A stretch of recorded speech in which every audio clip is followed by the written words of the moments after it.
More than a week has passed since the death of Her Majesty the Queen, and it is here within the Palace of Westminster that she has been lying in state ever since Wednesday afternoon.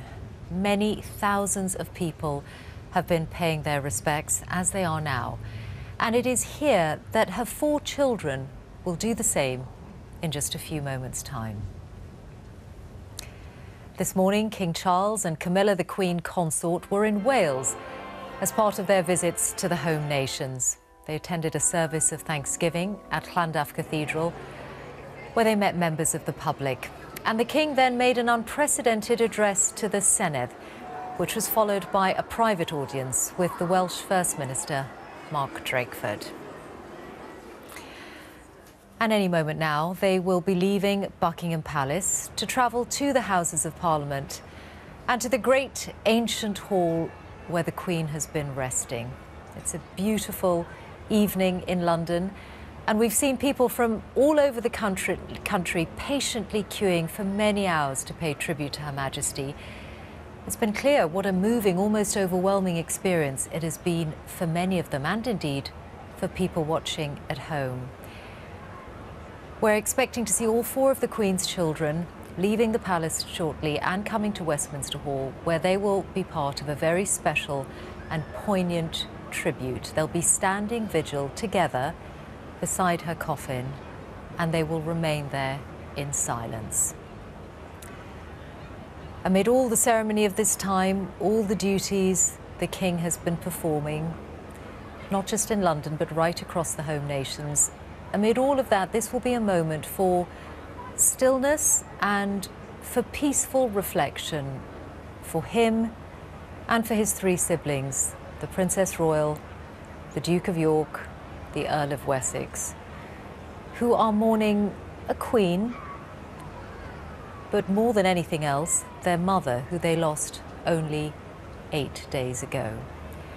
And so we're expecting to see them in the next few moments leave Buckingham Palace on this late summer evening and travel into Westminster Hall,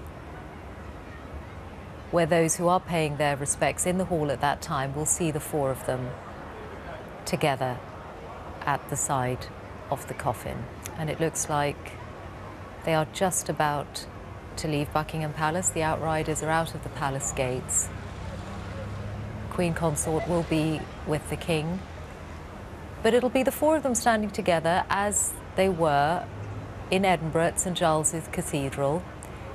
But in the setting of Westminster Hall, it is of course the most historic, the most ancient part of the Palace of Westminster, a place with immense resonance in the history of our national story, the history of our monarchy, and therefore a particularly resonant setting for them to stand vigil together as they are about to do. And there they are now, coming out of the palace gates and beginning that short journey across to Westminster. That's the King's car in the front, bearing the royal standard. And we'll see them in Westminster Hall very shortly.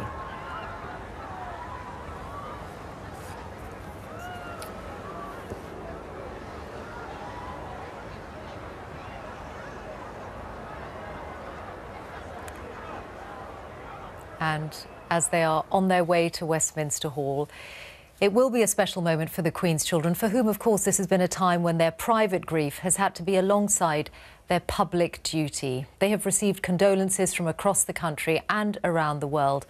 But as they travel to Westminster Hall tonight, it is in remembrance of their mother, their beloved mother, more than anything else. And each of them will have their own memories as they make this journey of their time with her through the decades.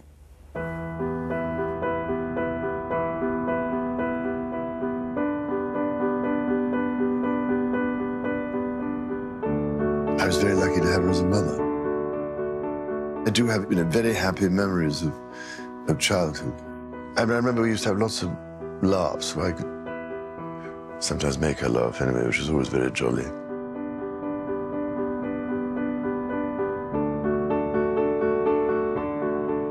She was always the Queen because that was really important for all of us. But she was always my mother, so that is how you remember her.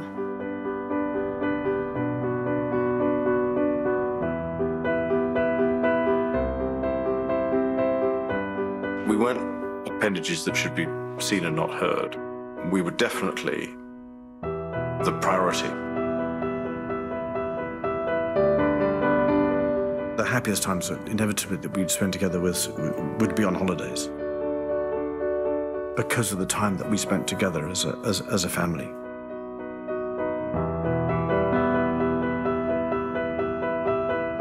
I mean, she was always there, and you know, I can talk to her about this, that, or the other, and that's something that's, well, it'll be very difficult not to have, if you know what I mean. So all those memories will, I hope, keep me going.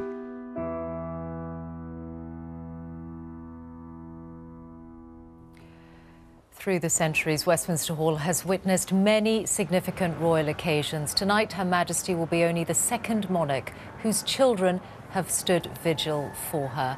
And as they arrive at Westminster Hall, Petroc Trelawney is waiting inside.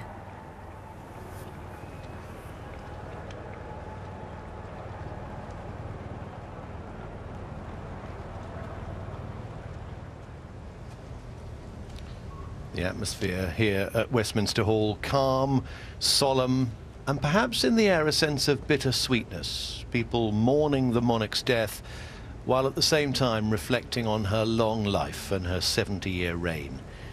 This great room is full of people, but it's almost silent here. Just the odd interruption, the sound of military boots ricocheting off the stone floor, the duty officer tapping commands with his stick, and the occasional cry of a child.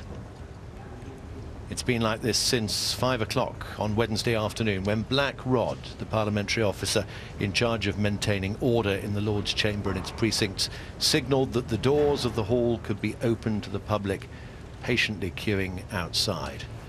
50 hours or so have elapsed since that moment. People at the head of what has felt at times like an infinite line have filed in past the coffin, paying their private respects to the late Queen. Some people walk by the catafalque lost in private thoughts. Some bow or curtsy. Some hold their hands in prayer or make a sign of the cross. Others turn on their heel and look back, raising their hand in an informal salute as they say their farewells. Some of the visitors here knew the Queen personally or worked for her, but most of us in this hall only knew her from a distance, as the monarch, photographed in a newspaper, seen on television, or perhaps encountered for a few precious seconds during a walkabout after the opening of a theatre or hospital or another public building. For 15 minutes this evening, the Queen's subjects will be joined by her children, the King, the Princess Royal, the Duke of York and the Earl of Wessex and Forfar, 4 siblings mourning the death of their mother. Well, the Union flag lowered atop Victoria Tower, changed for the Royal Standard. The Royal Party will mount vigil alongside the Royal Bodyguard, the Gentlemen-at-Arms and the Yeomen of the Guard, and appropriately on this day, when so much of the focus has been on Wales, 4 officers from the Welsh Guards. First royal vigil here was in 1936, the final night of the vigil for George V, when the new King, Edward VIII, decided to stand watch around the catafalque with his brothers as a tribute to their late father. The King was joined by the Dukes of Gloucester and Kent, and the then Duke of York, who later that same year became George VI. He was to lie in state here when he died in 1952, and now, 70 years later, his daughter rests in Westminster Hall. Well, this is the second time that Her Majesty's children have stood vigil. They did so on Monday evening while the coffin lay in St Giles's Cathedral in Edinburgh. In 24 hours, an estimated 33,000 people filed through to pay their respects. Much has been said this week about a moment of quiet reflection for us, the population, but also for the Queen's children, reflecting their own grief, as the Queen said in her message of condolence to the families of victims lost in the 9/11 attacks in New York. Nothing that can be said can begin to take away the anguish and pain of these moments. Grief is the price we pay for love.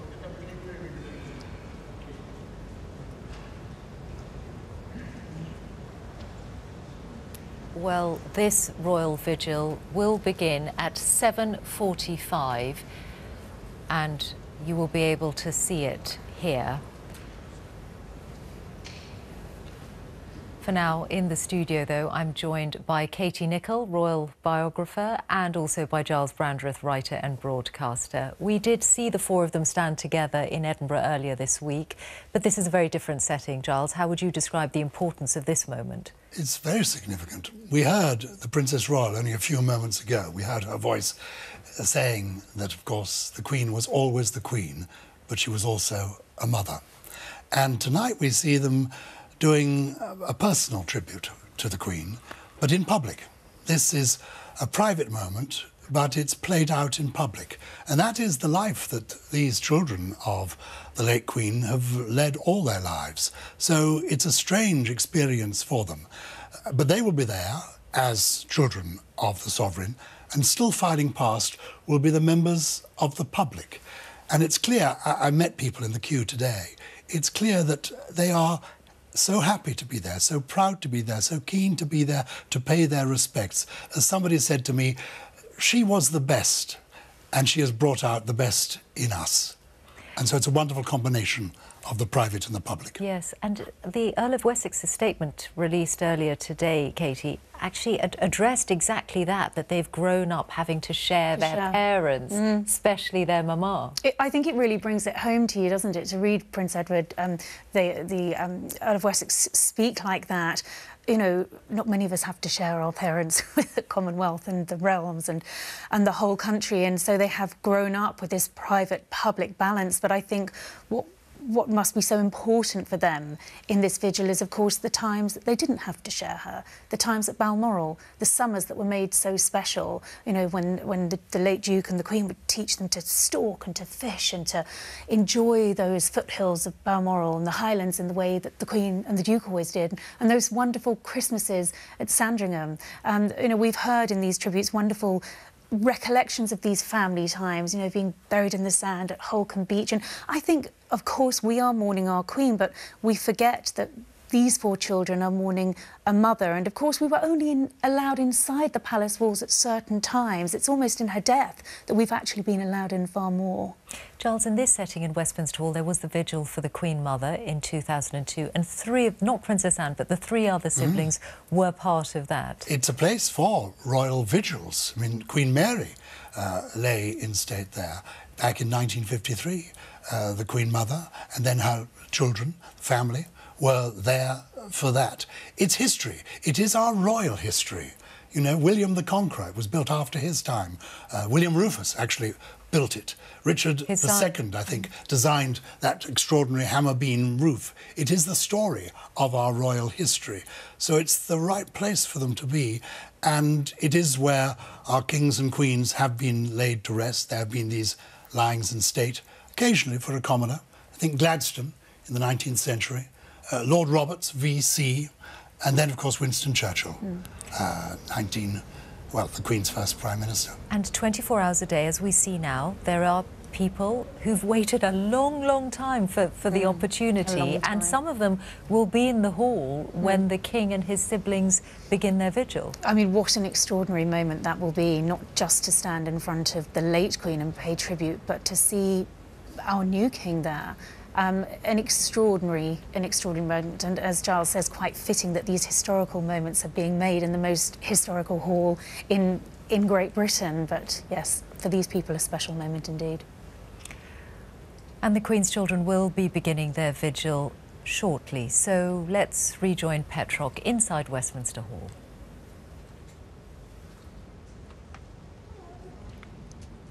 Candle burns in front of the royal standard.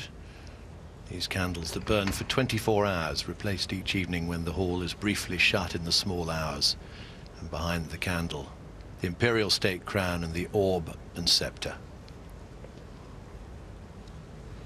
Many of these people filing in will have no idea that they're about to share their moment of vigil, their moment of paying respect with the Queen's children.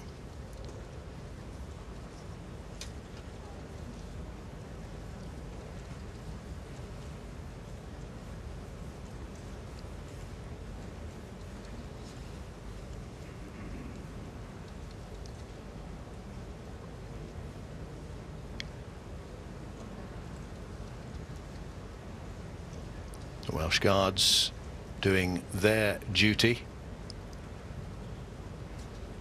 An officer on each corner of the coffin, their uniform distinguished with their buttons arranged in 2 groups of 5. A leek on their shoulder and collar badges, and you can see the white-green, white plume on the left of their bearskins.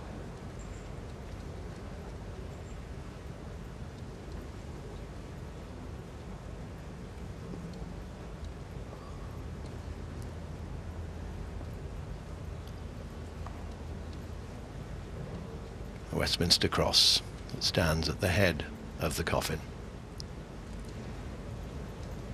And a bouquet of flowers, a wreath of white roses and dahlias studded with pine from the gardens at the Royal Estate in Balmoral, where the Queen died last Thursday. The gardens at Windsor, the Queen's main home in later years. Lavender, pittosporum and rosemary, the symbol of remembrance.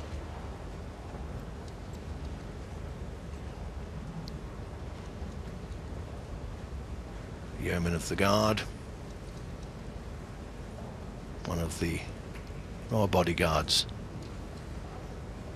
doing their duty in this vigil. And all this under the great hammer beam roof of Westminster Hall. This great open space without a single pillar to obstruct the view. As the public enter the south of the hall, look down the steps, they're immediately struck by the vision of Her Majesty's coffin resting on its catafalque and bier of red and purple.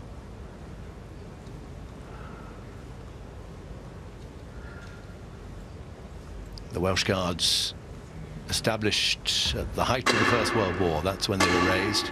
The duty officer using his stick to instruct the men. And here come the Queen's children, the King, the Princess Royal, the Earl of Wessex and Forfar, and at the rear of the party, the Duke of York.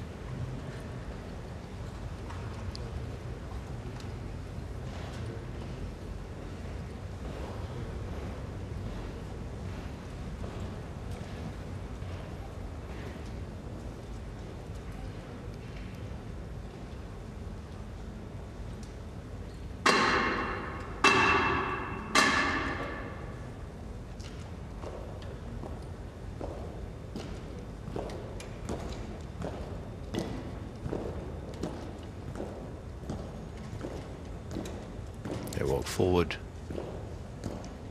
to the catafalque. They'll take place one on each side. The Queen's children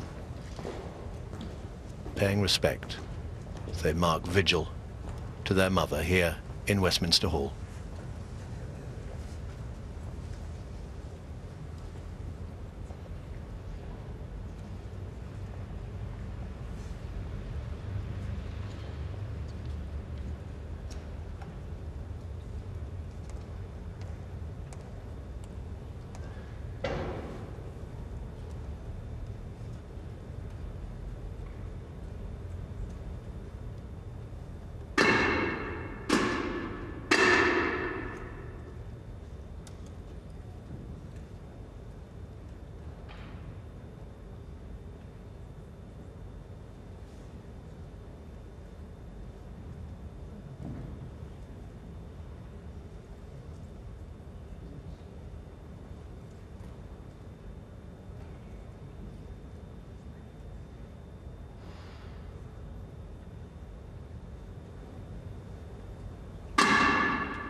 And so with 3 taps from the duty officer's stick, this extraordinarily visible act of private mourning comes to an end.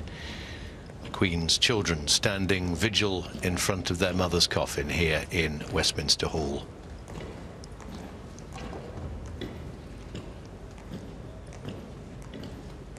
A formal duty to the nation, a loving duty to their mother.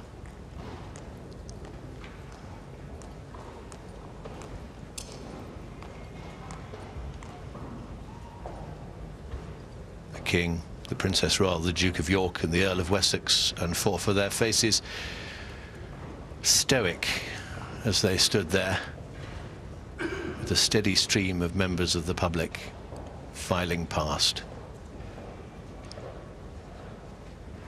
These people who have come from near and far to make this pilgrimage to express their sorrow at the death of the Queen. Well, tonight's vigil reflects the relationship between the monarchy and the state. 4 members of a family mourning their personal loss, surrounded by hundreds paying tribute to a loved and respected figurehead, a meeting of private and public grief. Our continuous coverage of the lying in state continues on the BBC Red Button, at the BBC website, on the BBC Parliament channel and on the iPlayer. It'll be there until Monday morning, when Her Majesty the Queen leaves Westminster Hall for a final journey to Westminster Abbey and on to Windsor Castle. Meanwhile, those at the head of this vast, slow-moving, snaking line of people continue to descend the steps into Westminster Hall. Some have carefully planned for their time in the queue. Others have joined, it seems, on an impulse. I've seen sturdy outdoor gear alongside summer shorts, school children in blazers, guides and scouts, men and women wearing the black of mourning, brightly coloured kente cloths, pale salwar kamises, suits, workwear, jeans, clerical collars. Elderly couples supporting each other as they pass the coffin. Teenagers standing in awe. Family groups spanning several generations. A mother holding a toddler, almost too big for her arms. Tens, hundreds of thousands of people, all united in their desire to pay their final respects to Her Majesty the Queen.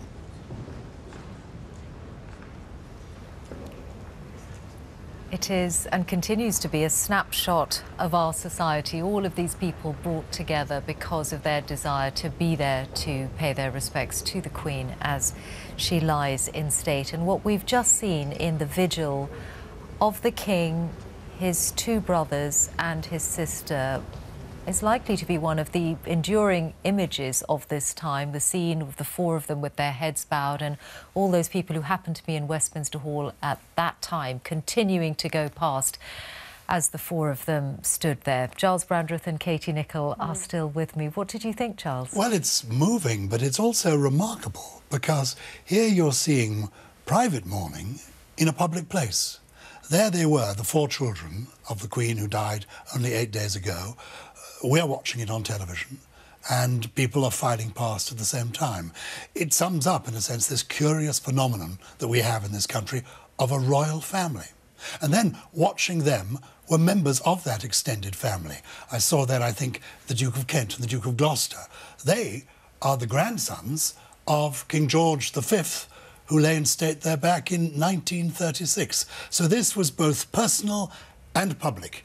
Historic and private. And there were several generations. They had brought their children as well, members of the royal family. Yes, I mean, it was quite surprising. We weren't expecting that. And, you know, again, a reminder that this is a family mourning, a family of many generations. And I think just reflecting on what it must have been like for those members of the public who were in the hall at that time, what an extraordinary moment to witness, and one that they will no doubt remember forever. But I think that connection between the royal family and the members of the public has been a really important one ever since the death of the Queen. I mean, you can see that in the crowds that they've been meeting on their walkabouts, that they are drawing as much support from the public and the support of the public as the public are in seeing these royals. But for those that stood in front of their new king while paying respect to the old monarch, extraordinary. And there has been such a cross-section of people through the day. I mean, this is a day where that line had to be paused because there were just so many people. But we saw a whole range of people from different walks of life, whether it was celebrities or... Yes, we even saw David Beckham, who apparently turned up at 2 in the morning and joined the queue. It is extraordinary, and I've been thinking about it. I mean, obviously, you know, this is part of our history. It is not for everybody, you know, but whether you are monarchist or republican, kings and queens have been part of our island story. But there's something more going on here. And I think it's because in a dark world where there is a lot that is bad, the Queen was good. She was an exemplar of goodness, and people are reaching out for that and wanting almost to touch it, to say thank you, and to celebrate the decency of the Queen, the extraordinary phenomenon that she was. And none of us can understand what it is like to have your grief in the public eye, as these 4 children have had to do. But I wonder, picking up on what Katie said, Giles, whether there is also a comfort that has come to them from seeing the way that people have appreciated their mother. The Earl of Wessex, in his statement today, spoke exactly of that, how strange it had been, in a way, for him to share his mother all his life with the public, but how, having grieved at first in private, coming out to meet the public, how they found that so comforting. They will ultimately have a totally private moment on Monday evening in the King George VI chapel named after the Queen's father. It will just be the close members of the family alone when the Queen is ultimately laid to rest alongside her late husband, the Duke of Edinburgh. Yes, that will be entirely private. They will be buried together, and that's why you looked at the 4 of them and thought they must be thinking of their late father as well as their mother. Yeah, totally. And possibly saying a prayer. You know, it's worth remembering when you think, oh, that's so formal, are we putting them through too much? That they've been brought up to this, and the Queen valued this. She valued a uniform. She valued precision.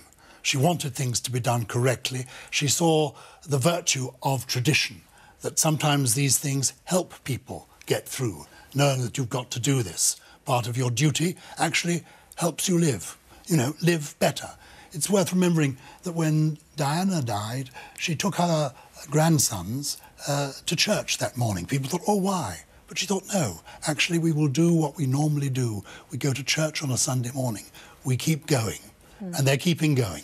And Katie, there are new traditions being made as well, or at least new instances that may become traditions, because tomorrow we'll have the Queen's grandchildren standing vigil. And don't forget, we had Princess Anne there today, the Princess Royal. I mean, that didn't happen last time. So last time in Westminster Hall. Exactly. And so that you're seeing sort of modernisation and progression all the time. And yes, we have now had it confirmed that there will be a vigil for the Queen's 8 grandchildren, something that has never happened before. And that will also be a very, very important moment for those grandchildren to be able to go and stand vigil, to pay tribute, to be a breath away from the members of public while they do that. That dichotomy between public and private that they've navigated their entire lives, particularly the new Prince of Wales, will be there, will be living it out tomorrow. It's very apparent in that moment.